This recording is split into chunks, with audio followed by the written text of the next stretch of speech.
Madam Chair, I don't have any questions with regard to the proposed budget of the Department of Education. Instead, this representation would like to manifest my full support to the budget of the Department of Education in appeals to my fellow congressmen to increase the said budget dahil po hanggang sa ngayon ay mayroon po tayong 159,000 na kakulangan pa rin po sa mga classrooms. Ang ating pong mga paralan ay marami pa rin pong hindi natatapos at may mga sira po ng dahil po sa bagyo. Kailangan po natin itong ayusin. Through the Vice President, Sara Duterte, I am sure that she more than capable to address and resolve these issues. Alam ko po rin, with her political will, ay maayos po ang mga kakulangan ito. Kung kaya, I highly support the budget of the Department of Education. Maraming salamat po. Thank you for the manifestation. We thank you. We thank the Honorable Congressman for his support to the Department of Education. Thank you very much. Next to ask question is Representative Mark Go. Thank you. Thank you very much, Madam Chair. Honorable Vice President Sara Duterte and her team in the Department of Education, magandang hapon po sa inyo lahat. Una pong gusto kong ipahayag ngayon I fully support the proposed measure or the proposed budget of the Department of Education. But the question I have is, magkano po yung original budget na pinropose ninyo? Madam, Madam Chair, Yusek Poa will answer the question.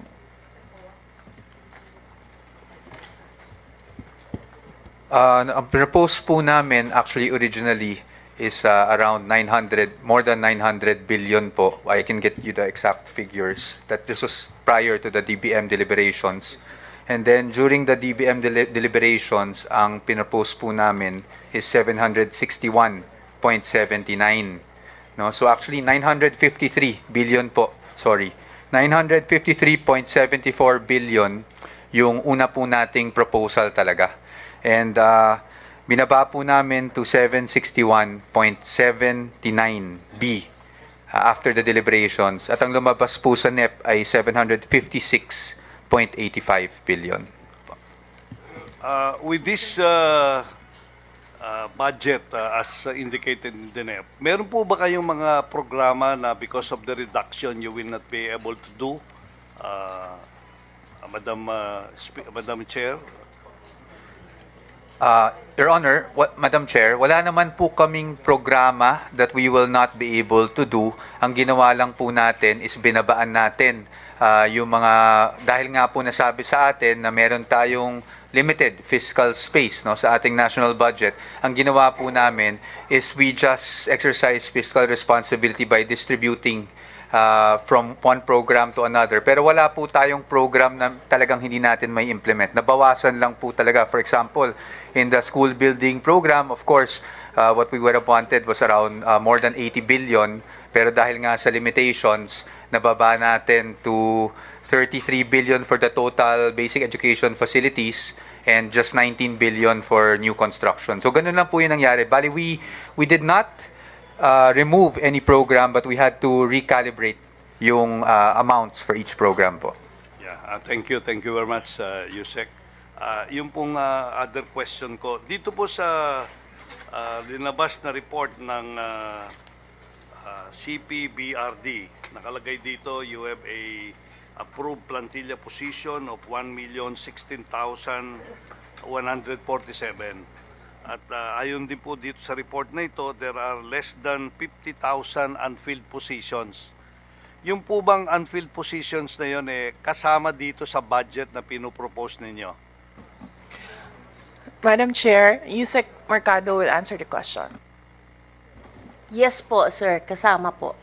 Kasama. May for 2024 po, meron tayong 20,000 allocation for new teaching position. So ang ibig sabihin po niyan, yung pong hiningin yung additional positions ay galing po dito sa unfilled positions na ito. Hindi po, sir. Ito pong, i-explain ko, sir, yung Yes, ma'am. ang total authorized items po natin is 1,025,823. Total filled up po is 974,696. Traditionally, sir, palagi talagang 96% lang ang ating na fill up through the years, no? And this is a live number kasi may nagre-retire, napopromote, at meron ding nawawala, no? And other than that, meron tayong tinatawag na green lane. Ito yung SPIMS. Sa Pinas, ikaw ang ma'am, sir. Ito yung mga OFW that we give priority for hiring. For this year po, ang ni-request ng DMW is 3,000 positions. Pangalawa po, meron tayong kinoconsider yung mga 4Ps graduate at saka yung mga DOST scholars. Automatically po natin sila ina-accommodate sa Teacher 1. Ang problema po natin, kaya maraming naiiwan na unfilled, dahil itong mga DOST scholars, nagpapadefer muna ito for 1 or 2 years. So we're working with DOST para maayos yung kasi batas po siya na dapat 1 year lang yung deferment ng ating DOST scholar. Tapos meron po tayo, sir, mga hard to fill na mga posisyon. Ito yung mga yung MAFI, yung Music and Arts, at saka yung Guidance Counselor po, at saka yung mga sa TechVoc na position. So, yun yung reason kaya mayroon tayong naiiwan palagi na number. Nung nag-parochial concern po kami, as we tell them of their allocation for 2024, we also tell the ones consulting us na malaki pa yung mga unfilled positions in their congressional district. Pero ito pong unfilled positions na ito, budgeted na ito. Yes, sir. And this budget is loaded already to DepEd or 2023. nasa ano pa po ito? Nasa DBM pa yung pera? Sir, as of yesterday, pati po yung bagong request ni BPSEC na 5,000 support natin to reduce the ancillary ay in-approve na po kahapon. This is 3,500 additional na mga admin support and another 1,500 experimental po ito. Meron binigay na PDO2 ang DBM para mag-manage ng mga program that are at school-based. So in other words po, karga na po lahat. You will be hiring itong 5,000 Yes na ito po. na additional plus yung pong unfilled positions. Yes po, sir. Maganda po yan. Itong Siguro, current, sir, na 51,127, ongoing po ang hiring dito. Ang reason lang po kaya medyo na-delay, ang NOSCA po natin na-release ng May na. So yung pong budget dito na hindi nagamit sa PS, ginagamit po ba nyo ito o ano po ang savings po ng DepEd ito? ginagamit naman, sir, kasi ma-fill up din eventually at the end of the year. Sa end of, pero yung the whole year, hindi naman po nagamit yun dahil hindi nyo na-hire. Oo, sir. Meron din na savings, considered savings, sir. Mhm. Are you allowed to use these savings for other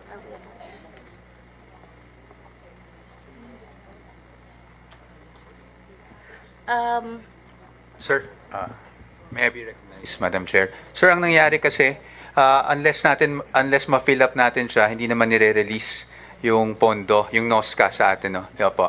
Yung, nasa MPB lang siya. So actually, nagagamit lang po siya. Lump sum amount kasi siya. So, hindi siya magagamit unless ma-fill up namin, sir.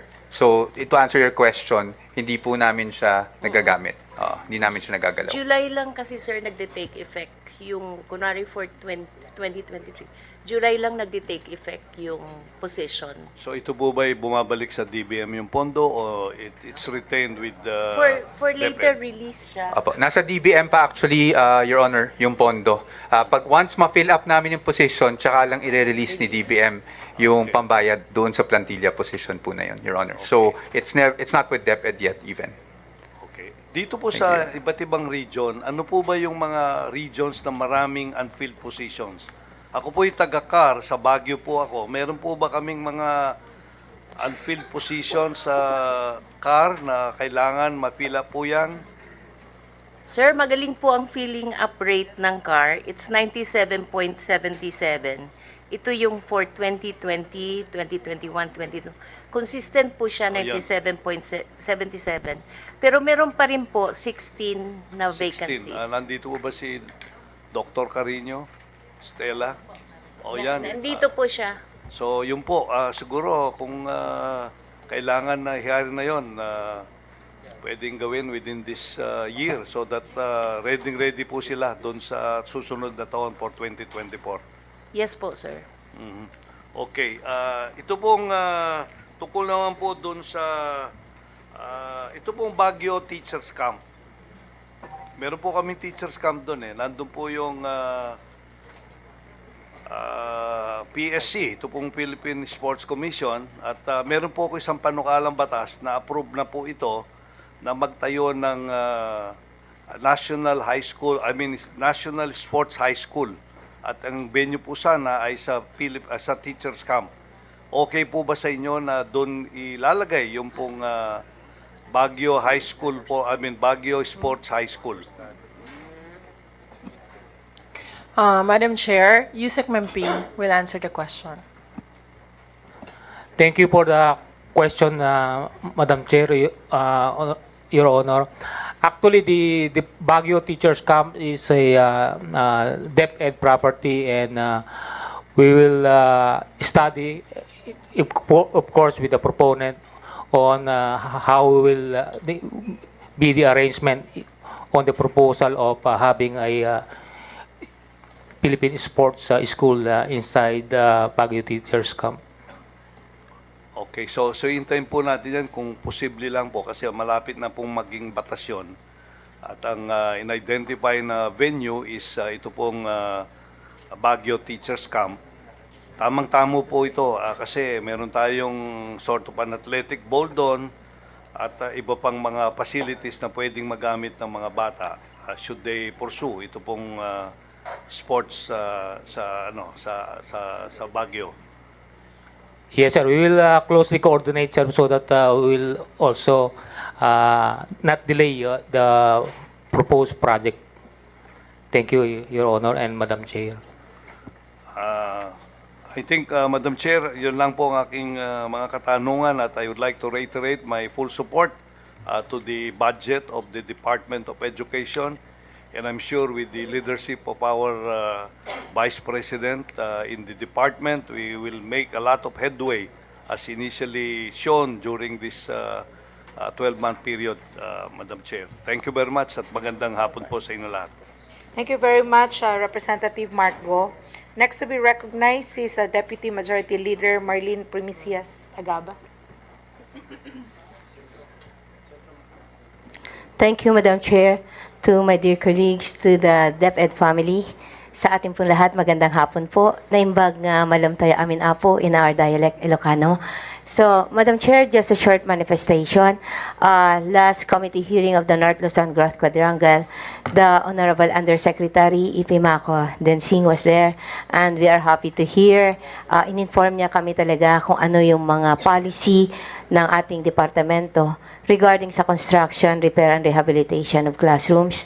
So, Madam Chair, Madam Vice President, on behalf of the people of our district, I just would like to appeal that there are some in our district that are conducting classes in some makeshift made by the PTAs. So, yun lang po, I would like to appeal for them, knowing that it is also the direction of the DepEd. Thank you very much. So, with that, Madam Chair, I would like also to say thank you to DepEd sa lahat po ng mga masisipag na mga guro sa aming distrito. So, on behalf of the people of our district, gusto ko po kayong palakpakan. Maraming salamat po. And again, Madam Chair, the people of our district fully support the budget of DepEd. And if there is need to increase their budget, we fully support the same. Thank you very much. Thank you for the manifestation, Representative Agabas. Yes, we thank you. We thank the Honorable Congresswoman for her support to the Department of Education, and we take note of her appeal. Thank you. Thank you. Next to be recognized is Representative Jose Aquino. Thank you, Madam Chair. Maayong hapon, Madam Vice President. May tanong lang ako. Ano po ang criteria para magkaroon ng school building ang isang district? And who is in charge of this? Thank you, Madam Chair. We recently created the School Infrastructure and Facilities Strand in the Department of Education. Yusek Densing will answer the question. Good afternoon, Madam Chair, Your Honor. Previously, before the infrastructure strand was created, it is based on property donated or property given a usufructuary agreement with the DepEd.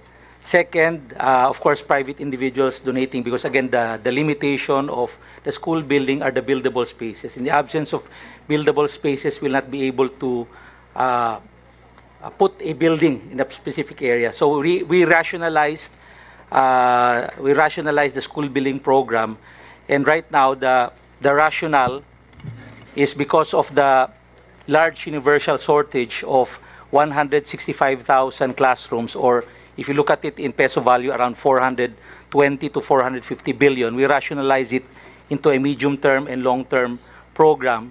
As mentioned a while ago and as discussed with the North Luzon quadrangle, growth quadrangle, the priority right now is to address and ensure that we give classrooms to those areas where they have not experienced any classrooms at all. In other words, makeshifts, temporary learning spaces, and literally no classroom at all. And we're talking about 1,004,000 students who are being taught under those circumstances. So the priority there, assuming that we allocate 70% of the budget and 30% to shortages, we will be able to cover that by 2028, Madam Chair, Your Honor. In the long term, again, with the absence of buildable spaces, the instruction or directive right now is to stop or to minimize one-story classrooms. We intend to build multi-story classrooms to maximize the buildable spaces. That's why during the consultations with Your Honors, if you can see the buildings there, at least 95% are 2 stories moving up, and the values are much bigger because we wanted to maximize already the schools. If you look at the population growth of our country, we're growing at 1.8% per year. That's around 2.1 million new Filipinos born every year. Therefore, if you compute the net enrollment, it's always in favor of more students coming into the school system rather than going out. Therefore, every year, there's always a need to increase the number of classrooms. And therefore, the objective in the long run is really to build multi-story school buildings. And we are now moving to a new stage of our school building program, which is building mid-rise to high-story buildings, which means 5 stories to 12 stories, depending on the capacity of the soil to absorb such a mid-rise or high-rise building. And this will be put in highly urbanized and highly populated areas or local government units or catchment LGUs. In other words, an LGU where it services children from other local government units. And to start with, in 2024, our National Expenditure Program has allotted 2 billion, as approved by the DBM, for an initial 3 mid-rise to high-rise buildings, and hopefully we can do more in 2025 for those areas which are highly populated, highly urbanized, and catchment areas. Madam Chair, Your Honor. Yes, thank you. Madam Chair, just for the information of Undersecretary Densing, my district is a highly urbanized district. And there's this high school, it is the biggest high school in my district. Na-condemn na yung nalagyan ko ng 30 million last year. And mahihinto yun. I think kailangan naman siguro lagyan nyo naman ng para matuloy kaysa maging stuck na yung school na yon. Madam Chair, if I may. From what I know, it has. I saw the building, Madam Chair, Your Honor. And yes, the building was condemned. From what I know, it was already been budgeted for 2023. And we intend to build more in Butuan City and the near Agusan del Norte area. Because again, understandably, that area is really full of makeshifts and the students are really growing in terms of population. Mr. Chair, Madam Chair, I just said it was funded under sa 23 for 30 million. No? But I know yung 30 million na yan, pagka hindi yan nasundan, hinto na naman yan. Imagine, may ano ka ng 1 or 2 years, walang mangyayari. No? Just for the information of the Madam Chair, Your Honor. It is my neighbor. We No? take note It's a school. The school is my neighbor, and it was donated by my father. No? Way back 58 years ago. No, walang ginastos ang gobyerno diyan. Lahat galing sa father ko. Yun lang naman ang gusto ko sa DepEd. Ituloy nyo lang. Di ba? What would you feel if you were in my place? I've been sending folders. Tinutuhanan ko, sinunod ko ang gusto. Akin lang, kahit pa-konti-konti. Wag nyo naman anuhin. Thank you, Madam Chair. Madam Chair, Your Honor, for 2024, there is again an allotment or allocation for Agusan National High School for the 24 NEP. And we also take note of that to consider that it is really the most populated school in Agusan del Norte, and it is one of the priorities for purposes of school buildings. Again, buildable space is key, Your Honor, Madam Chair. Yes, Yusek, the last time we were here, no, pinakita nyo lang sa akin yung isang school sa Durian and Barangay Duungan. That's why I really felt bad. I have to be honest and frank about this. No? That's why nagantay ako mula umaga hanggang ngayon just to, manifest this. Anyway, thank you very much. Thank you very much, Congressman Joboy Aquino. Next to be recognized is Congressman Roman Romulo. Thank you, Madam Chair, Madam Secretary, DepEd family.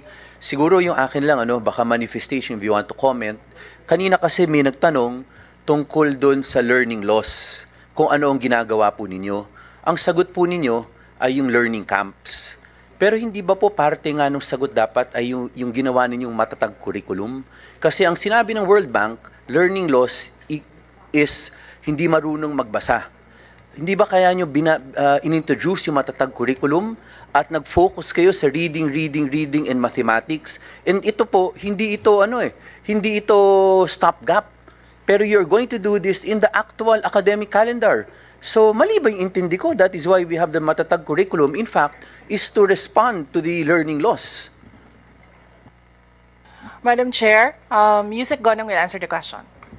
Madam Chair, Honorable Roman Romulo is correct. I should have mentioned that the Matatag curriculum is part of our programs to recover from learning loss.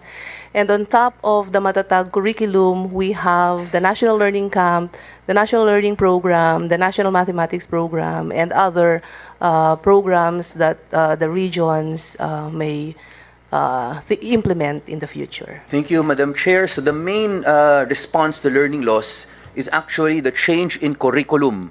From 6, 7, 8, 9 subjects, ibababa yun to 5, 6, at nakafocus siya sa reading, and basic mathematics. So I think in response to the earlier query, yan yung sagot natin kung bakit importante na ma-implement agad yung matatag curriculum. Second, laging natatanong kasi itong access yung buildable space.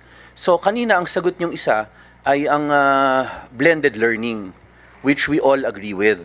Pero in addition to that, is the DepEd also considering the expansion of the IGASPE from grades 1 to 6 as what we are proposing in the House? Is this something that can be considered by DepEd? Madam Chair, Yusek Poa will answer the question. Madam Chair, thank you. Yes, Your Honor, we are definitely supporting the expansion of IGASPE. In fact, I understand that we are participating dun sa mga pending bills for the expansion.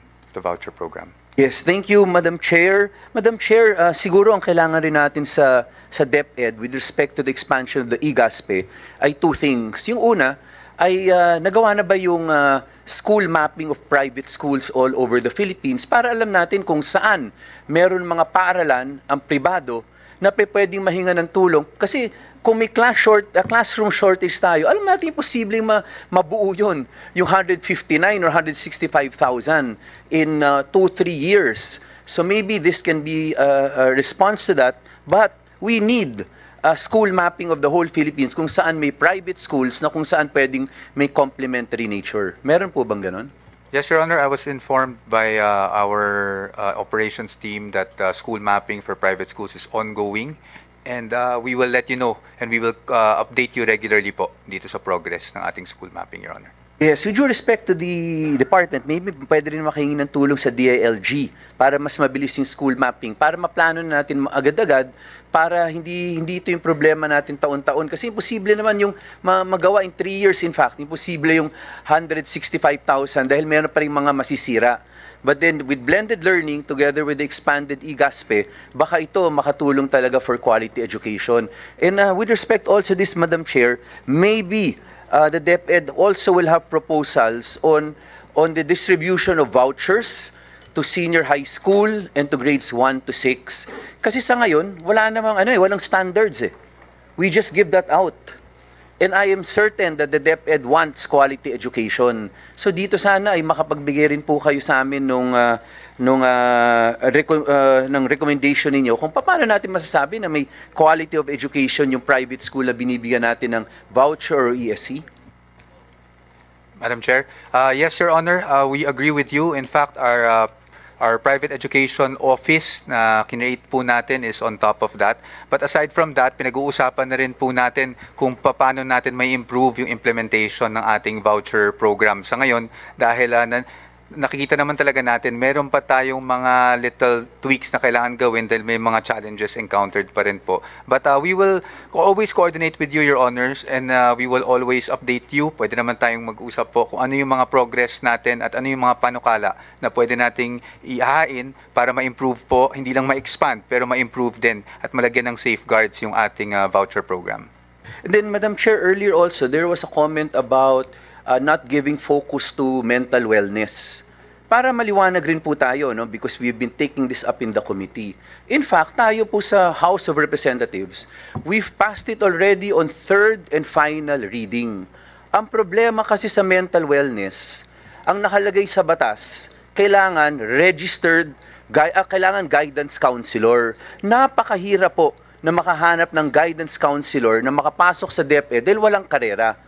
Pero, meron po tayong bill dyan na napasa na namin ng third and final reading, and maybe the Department of Education can also help us in the Senate so that we can finally pass this, so that we can allow more counseling to happen not only for our learners but also for our teachers. So I hope the Department of Education is one with us kasi matagal na namin pasado dito sa House yon. Madam Chairperson, yes, Your Honor, I was just informed na on second reading na po sa Senado yung corresponding bill po nila, and we definitely support and we will really help you para ma-fast track ito dahil kailangan din po talaga natin itong mga hindi lang guidance counselors pati na rin po yung mga aides na kasama doon sa bill that will help us hire more po for our mental health programs. Maraming salamat po. Then, Madam Chair, also, earlier it was also asked about the teaching supplies allowance. Para alam rin po ng lahat, and I hope the Department of Education is also aware, here in the House, pinasa na rin po natin, andun na tayo sa appropriations. And that is correct, it's 7,500 to 10,000. So hopefully soon enough we will be able to pass that in the plenary. At huli na po, may narinig akong bell po, kasi kanina may nagkomento rin po, tinanong, yung ilan ba ang estudyante natin na nakapasok sa K-12 in the universe, nung age na yun na dapat pumasok. Ang binigay sa atin was 76, 87, 93, 83%.